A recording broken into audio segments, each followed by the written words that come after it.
ถานีวิทยุกระจายเสียงแห่งประเทศไทยจังหวัดเชียงใหม่ AM 1476 กิโลเฮิรตซ์สถานีวิทยุภาคภาษาชาติพันธุ์แห่งเดียวในประเทศไทยที่มีความทันสมัยเชื่อถือได้สร้างอัตลักษณ์กลุ่มชาติพันธุ์สู่สากล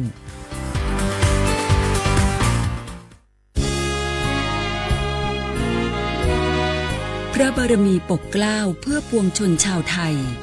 จากพระราชกรณียกิจนานับประการที่พระบาทสมเด็จพระเจ้าอยู่หัวและพระบรมวงศานุวงศ์ทรงทุ่มเทพระวรกายทรงงานอย่างไม่เหน็ดเหนื่อยเพื่อประโยชน์สุขของประสบนิกรจากโครงการหลวงสู่การพัฒนาแหล่งน้ำส่งเสริมการศึกษาและด้านสาธารณสุขที่มุ่งเน้นการพึ่งพาตนเองและการพัฒนาอย่างยั่งยืนทุกย่างพระบาทคือการทรงงานทุกพระราชดำริคือพลังแห่งการพัฒนาเพราะประชาชนคือหัวใจของแผ่นดินร่วมเสริมสร้างความรักในสถาบันหลักของชาติโดยสำนักงานประชาสัมพันธ์ที่ 3 กรมประชาสัมพันธ์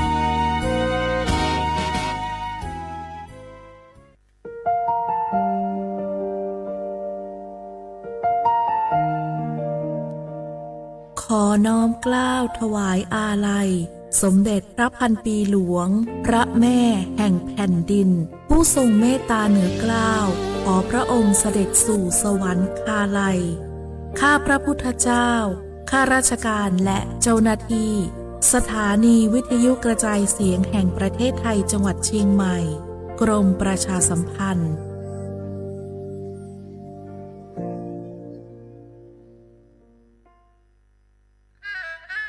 กราบก้มบังคมบาทปิยราชธิดาพระเสด็จสู่ฟ้าปวงประชาร่ำให้ครวญนานาพระกรณียกิจในดวงจิตทวินหวนทุกเร้าเศร้าในสวงพระคือดวงใจไทย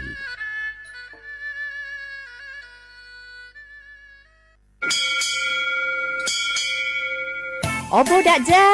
我们ชอปเปอร์ เหมือนซุ้มค่า ป๊อกว่า เนื้อซอง ดูธรรมะ สถานีวิทยุภาษาชาติพันธุ์แห่งเดียวในประเทศไทย ทันสมัยเชื่อถือได้ แล้วพบกันที่สวทเชียงใหม่ AM 1476 กิโลเฮิรตซ์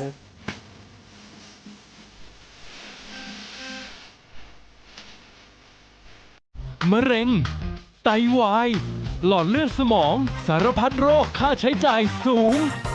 สิทธิบัตรทองรักษาได้ตามมาตรฐานทางการแพทย์หลักประกันสุขภาพแห่งชาติหลักประกันสุขภาพของคนไทยทุกคนสอบถามเพิ่มเติมสายด่วนสปสช1330ตลอด24ชั่วโมง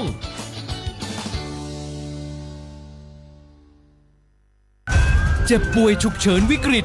อันตรายถึงชีวิตคนไทยทุกคนใช้สิทธิเจ็บป่วยฉุกเฉินวิกฤตเข้ารักษาโรงพยาบาลใกล้ที่สุดได้ทันทีไม่เกิน72ชั่วโมงตามนโยบายรัฐบาลให้ความคุ้มครองสอบถามเพิ่มเติมสายด่วนสปสช1330ตลอด24ชั่วโมง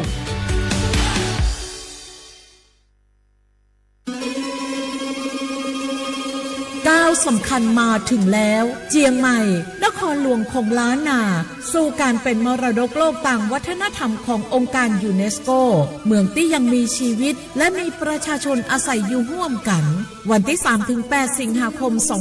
2569 นี้สภาการโบราณสถานระหว่างประเทศจะลงพื้นที่ตรวจความพร้อมจังหวัดเจียงใหม่ขอเชิญชวนภาครัฐเอกชนและพี่น้องชาวเจียงใหม่ทุกคนมาร่วมแรงร่วมใจพัฒนาปรับปรุงพื้นที่ทั้ง5ประตู4แจ่งตามแนวคูเมืองและ7วัดสำคัญวัดเจียงมั่นวัดพระสิงห์วัดเจดีย์หลวงวัดพระธาตุดอยสุเทพวัดสวนดอกวัด7ยอดและวัดอุโมงค์ช่วยกันดูแลให้สะอาดงดงามคงคุณค่าสถาปัตยกรรมดั้งเดิมเพื่อต้อนรับการตรวจครั้งสำคัญนี้ร่วมกัน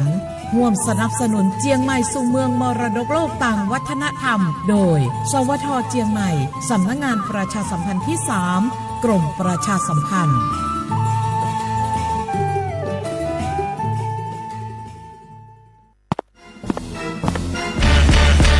แก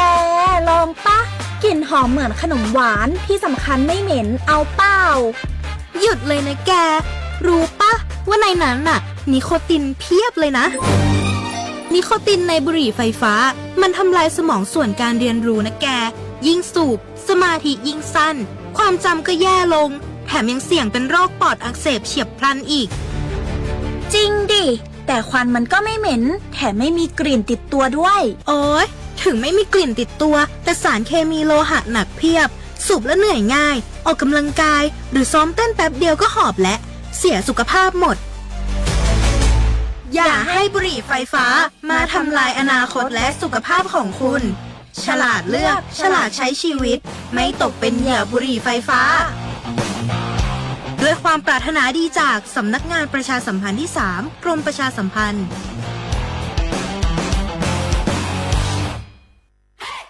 ปี้ยังไงดีเจ้าแม่น้องกำลังเข้าสู่ช่วงสูงวัยแล้วจะดูแลเปิ้ลยังไงดีเจ้าหูก่อผู้สูงวัยเปิ้นไม่ได้เท่าเหมือนกันหมดเนอะกลุ่มติดสังคมเนี่ยว่าเปิ้นแก่แต่ใจวัยรุ่นต้องจวนกันออกกำลังกายทำกิจกรรมเวลาปะหมู่ปะฝูงมาใดเปิ้นก็ตึงคึกคักกันกูเตืออันนี้แม่น้องเลยนะวันออกไปขายเห็ดลมที่ตูดกาดแล้ววันนี้นะเปิ้ลก็มีนัดไปที่โรงเรียนผู้สูงอายุแหมซอบอกซอบใจขนาดกลุ่มติดบ้านก็เป็นกลุ่มที่บ่ออกไปไหนต้องแต่งบ้านให้ปลอดภัยเตียวบ่ข้องบ่เต้ามันไปพอไปกอยดูแลเรื่องกับข้าวกับป่าจะได้มาง่อมมาเงานะส่วนกลุ่มสุดท้ายกลุ่มติดเตียงก็ต้องพอต้องกอยบ่ฮื้อลำหูลำตาตึงพลิกตัวทำความสะอาดดูแลอาหารยุกยาและต้องใส่ใจเรื่องของความรู้สึกบ่ฮื้อเปิ้นรู้สึกว่าโดดเดี่ยวฟังจะอี้ค่อยสบายใจหน่อยเจ้าขอบคุณนักๆเจ้าปี้เดี๋ยวน้องจะปิ๊กไปดูแลแม่ก่อนนะเจ้าแล้วจะไปลืมป่าแม่ไปตรวจสุขภาพประจำปีตัวเนอะเจ้าดูแลผู้สูงอายุถูกวิธีผู้สูงวัยก็ยิ้มได้ลูกหลานก็สบายใจด้วยความปรารถนาดีจากสำนักงานประชาสัมพันธ์ที่ 3 กรมประชาสัมพันธ์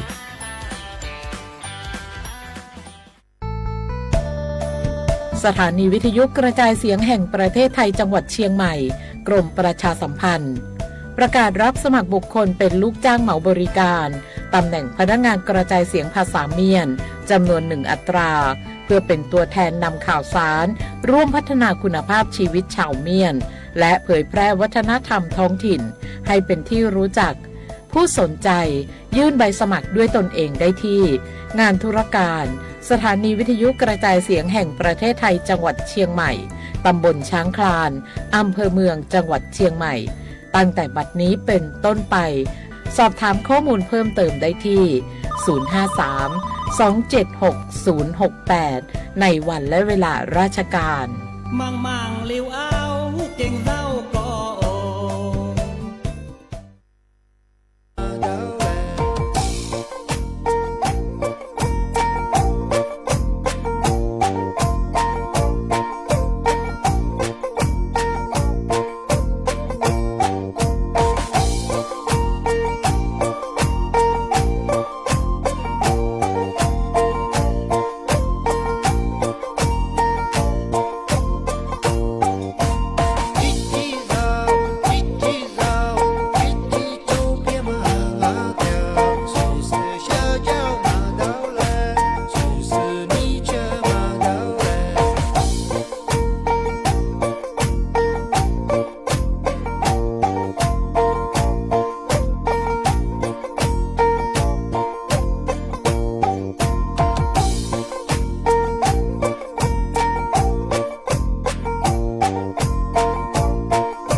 吃醋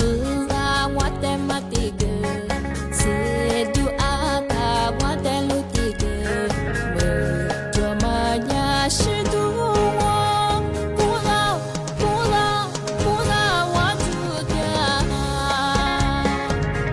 不带我花么马库，不是要我不不老，没着你过是玛瑙。我子，带我花么马库，不是要我不不老，陪着你过是玛瑙，在地子刮木袜子。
เสียขวาบนเขาขว้าง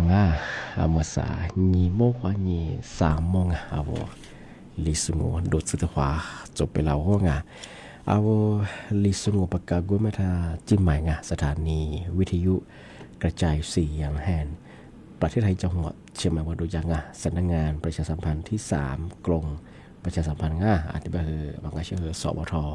เชียงใหม่แบบหูดังอาจจะไม่ทาววิทยุโดยจะมางมไม่ยากว่ายี่ครึ่งความถี่ยาที่ตุลิยาชิดโชวัดโจญาดูละยี่ระบบมันคือระบบ AM เป็นข้อว่ามา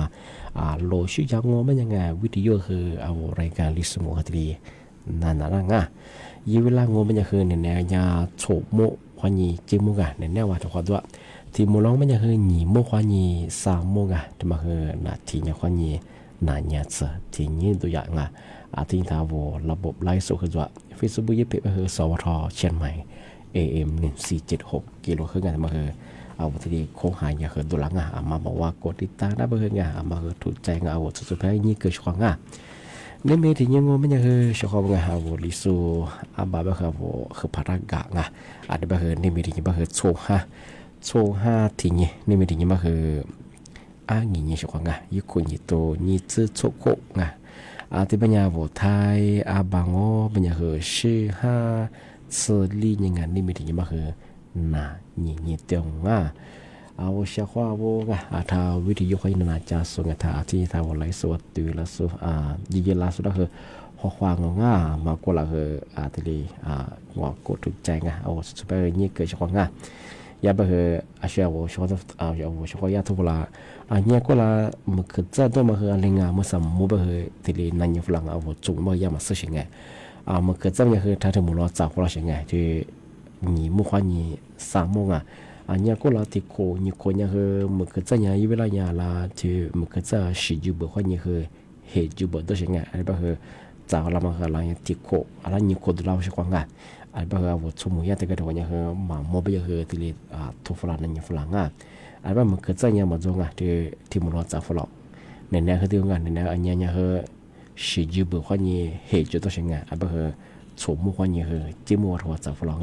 เอาลิสุคือเนี่ย18จ้าคือที่กระโดดเขาความมือคือมาสู้ๆด้วยคือเอาทายนั่นสุดาคือที่เลยแต่ปีมากที่กดไลค์กดแชร์ช่องเอานี่จะนี่มาจีป้าเวียนอะไรนี่เกิดช่องที่บ้านมันยังช่องนี่มีคือน่ารักมาแต่ปีมากสุดท้ายจริงสมังโง่เบียดมาคือที่มีลุยหินจากกระพงทำไมยากรมอุตุนิยมวิทยาที่มีตะบวกกูนิสุแต่ยิสุดมาเจ็ดสิบละเมื่อสาวโง่มันยังเอาแทมแวงหลายพื้นที่มีอย่างเก่าไม่คือมือหาคือเลี้ยงมาเลี้ยงเฉพาะที่เตี้ยคือเลี้ยงบุรุษที่บ้านมันยังคือพื้นที่โง่ยามาคือเตี้ยจามุจอมัถือพื้นที่มีความเสียเอาภาคเหนือถ้าพวกโง่มันยังคือทำมาคือหนีสกัดจงยี่วุฒิเก่าไปคือจังหวัดแม่ฮ่องสอนอาจจะคือหนีกันก็คือจังหวัดเชียงใหม่สากัดกังงมันยาเชียงรายถือจริงให้อาจจะคือเรียกกันก็ถือพะเยาอาจจะคือจังหวัดน่านอาจจะคือจังหวัดตราดอาจจะคือจังหวัดพิษณุโลกอาจจะคือจังหวัดพิจิตรมาคือมีอันนี้เอาลิซูเชื่อว่าเธออันนี้จังอาจจะเป็นเอางวดเบกุลามาถือพื้นที่จังหวัดมาจากสุพรรณมาคือแต่ยาฝาตาจามโม่บนบางพื้นที่ยังมือหักคือเรียบไปคือว่าอาจจะจำที่น้องว่าอยู่บอกว่านี่สัตว์เสียแล้วคือแล้วฉี่สวยมังกรแล้วมาที่เกณฑ์นับมาคือจามโม่ฝาตาบางที่ถึงบางโง่ไม่ใช่มาคือผ้าตรงออบเชียนเหนือมาคือเนี่ยคืออะไรเนี่ยนี่สันนิษฐานการจงยุติกับไปที่จังหวัดหนองคายบางมาคือจามโม่อันนี้จังหวัดบึงกาฬสกลนครหรือนี่คือจังหวัดนครพนมอันนี้คือจังหวัดอุดรธานีอันนี้คือจังหวัดมุกดาหารหรืออันนี้คือจังหวัดอำนาจเจริญที่นี่คือจังหวัดอุบลราชธานีมาคือคือเมืองคือเรียกบางพื้นที่คือมีรัวหาเยอะบ่งจำมั่งปีข้าววัชกุบจัดสุญญ์ที่ติดกางโง่ไม่ยังมาคือผ้าตะวันออกมาคือคือมือหาขึ้นเรียงมาอย่างครับเป็นคือมือหาขึ้นเรียงประเทศจังหวัดจันทบุรีอันนี้คือจังหวัดตรังบางมาคือมือหาขึ้นเรียงหลง ที่เอาพันธุ์ซึ่งเรียกอย่างเงี้ยบางเอาโดยพื้นที่ที่มีจังหวัดมาจากโซเฮมาเฮวัยยี่ข่าวยี่ดูเฮติตาได้บ้างเมืองหาขึ้นเรียบบ้างที่ที่เก้ามาเฮจังหวัดนครนายกอันนี้เฮจังหวัดปราจีนบุรีมาเฮเมืองหาบางพื้นที่เฮตะตายเงี้ยเรียกก็เฮที่ก็ต้องว่ามีเราหาเยอะมาเฮแต่จำบ้างแต่ว่าที่พื้นที่มาจากสบ้างที่ถึงมางงมันยังทำมาเฮภาคใต้ได้บ้างภาคใต้ได้บ้างงมันยังเฮจังหวัดเพชรบุรีบ้างอันนี้เฮจังหวัดประจวบคีรีขันธ์อันนี้เฮจังหวัดชุมพรอันนี้เฮจังหวัดสุราษฎร์ธานี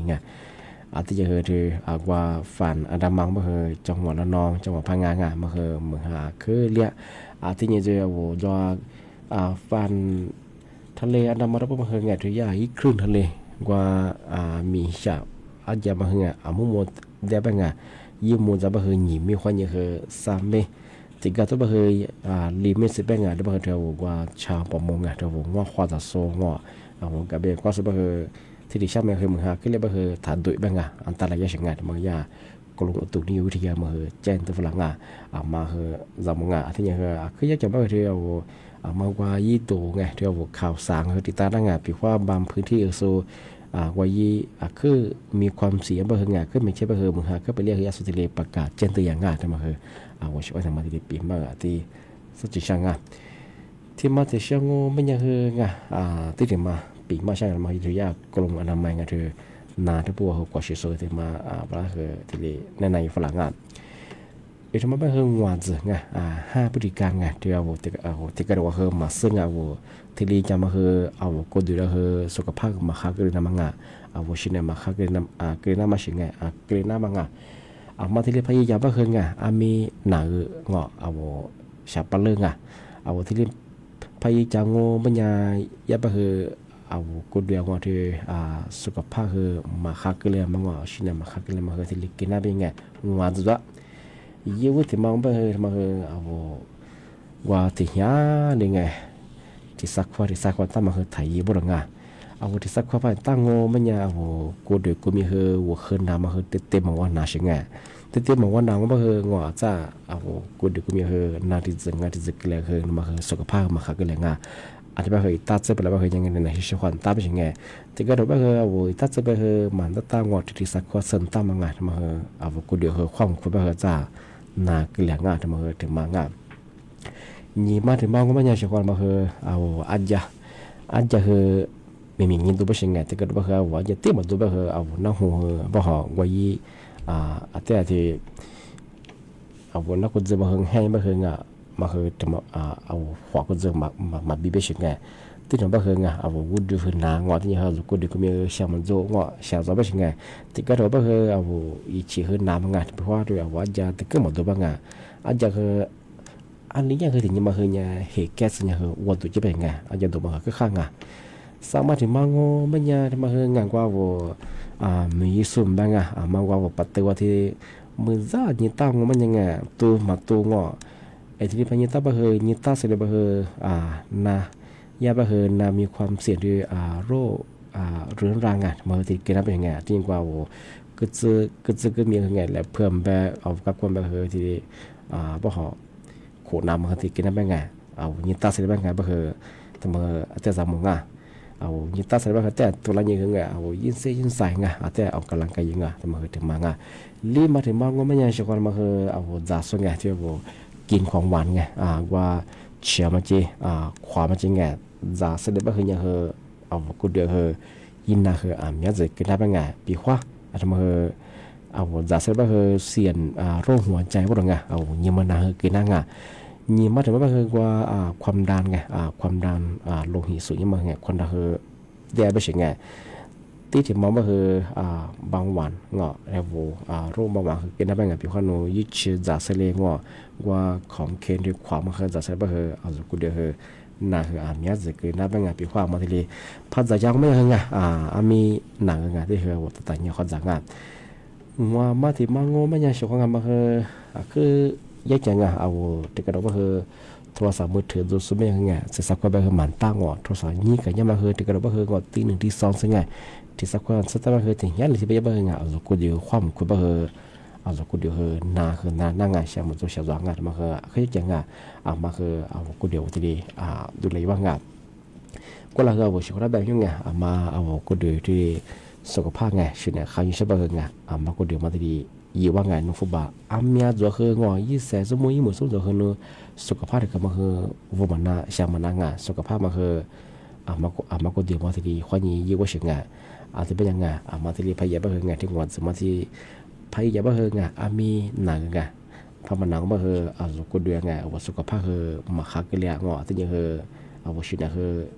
มาค้างานไปคือนาคือนั่งอ่ะไปคือทำมาคือยาจันทร์ฝรั่งอ่ะไปคือนาคือจะสีฉากกี่ช่างอ่ะ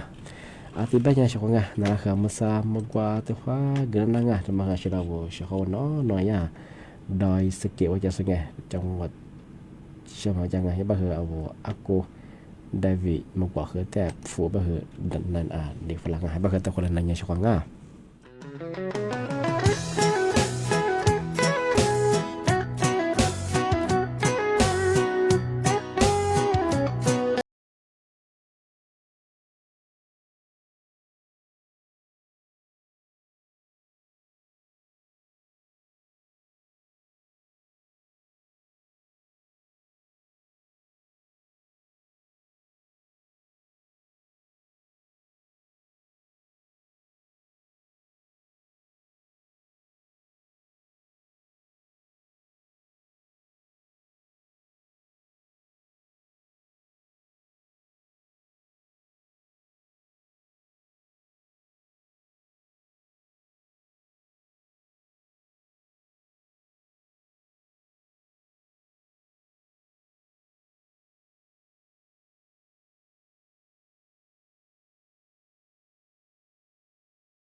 เก็บเงินปลายทางค่ะ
我学话我啊么个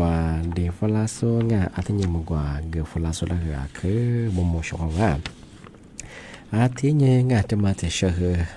ว่าเชื่อว่างาจะมาปีมากอาทิเสือตาจีนช่างอีทมังโง่ไม่ยังไงเธอสั้นเนี่ยกับพวกมังโง่ไม่ยังไงเธอสี่ห้าสงวนนี้กับพวกยามังงาเธอบอกว่าตรวจสอบไงประวัติอาชญากรไงเธอแบนออนไลน์ว่าทีนี้ตุยหน้าอาทินี้กูหน้าไปสิไงแบนเชื่อมังโง่ไม่ยังไงมาสัญญาตำรวจสำนักงานตำรวจไงว่าโซยาเปิดบริการเปียกว่าไงเอาประวัติแบงว่าสุประวัติแบทีนี้ตุยเชื่อไปเหรอไงทีนี้มาสัญญาว่าออนไลน์เขาทีนี้ตุยหน้าบริการเอาตุยเนี่ยมังโง่ไม่ยังไงทำไมเหรอว่าเอาซื้อใช้เมืองเอายิ้มมือเจยืดโจที่เนี่ยเหรอเล่นบาปประชาชนไงกว่าสื่อสารสมาที่สารสมาคือแบบเหรอเนี่ยตุยน่าเชื่อไงอีทำไมไม่ยังคือข้ามังมาไงทำไมเหรอปีกว่า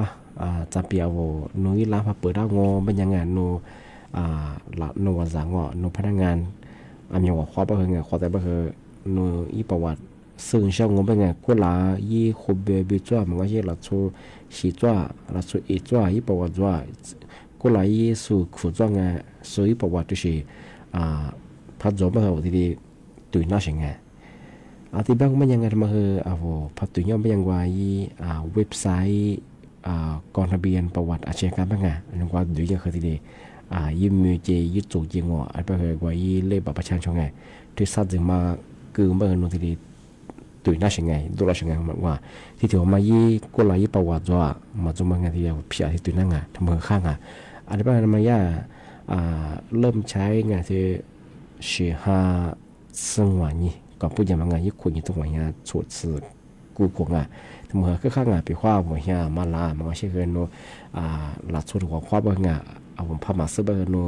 ยิ้มมือยิ้มโจงยี่รีบบัตรมาที่กว่าเอาหลักไว้ที่เดกูยี่นั่งไงที่ประวัติมันข้ามมันมาจะมาย่าเสนอกับผู้ยามทีเดเริ่มใช้บ้างมันเอาช่วยทำมาทีเดปีมากที่สุดจริงๆไงที่ไม่เบียดข้อหัวข้อเบียดข้อมายี่ข้อมูลเพิ่มเติมไงวันที่ขึ้นมาโตมาที่สอบถามใช่บ้างไงยี่เบอร์โทรแบ่งยี่เบอร์โทรแบ่งคือ02มาคือ05ตัวเจ้า02เป็นยังคือ205ที่คือ1347ง้อยสิบแบ่ง02ที่แบบคือ205ที่แบบ1347มาคือเอาสอบถามข้อมูลเพิ่มเติมถึงวันนั้นแบบที่ธรรมชาติพันธุ์ใช่บ้างไงเอาไว้ติดต่อสอบถามสักทีน่าเป็นงานมาคือ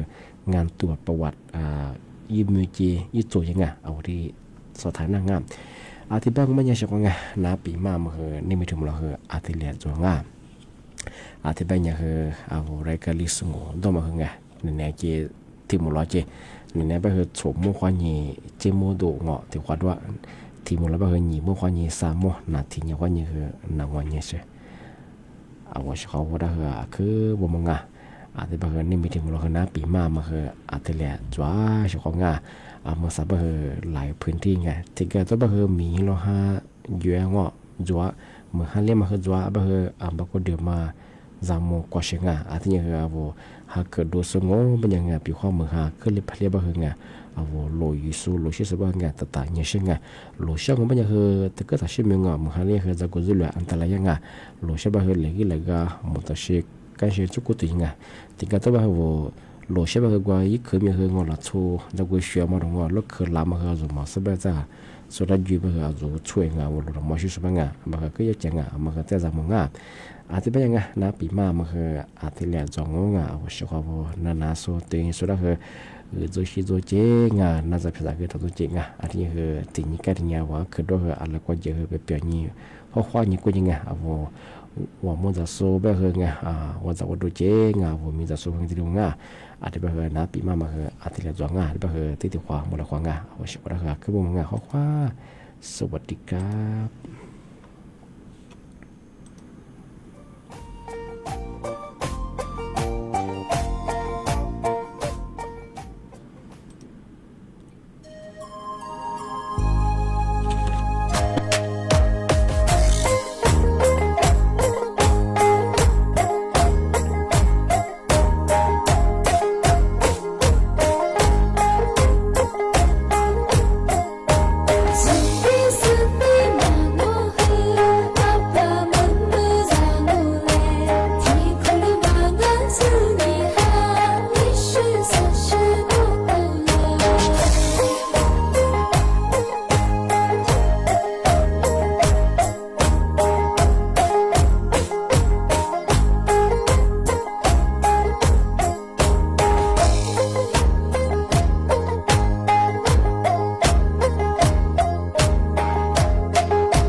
ายเสียงแห่งประเทศไทย และเครือข่ายทั่วประเทศเสนอข่าวต้นชั่วโมง รู้เร็ว รู้จริง เกาะติดทุกสถานการณ์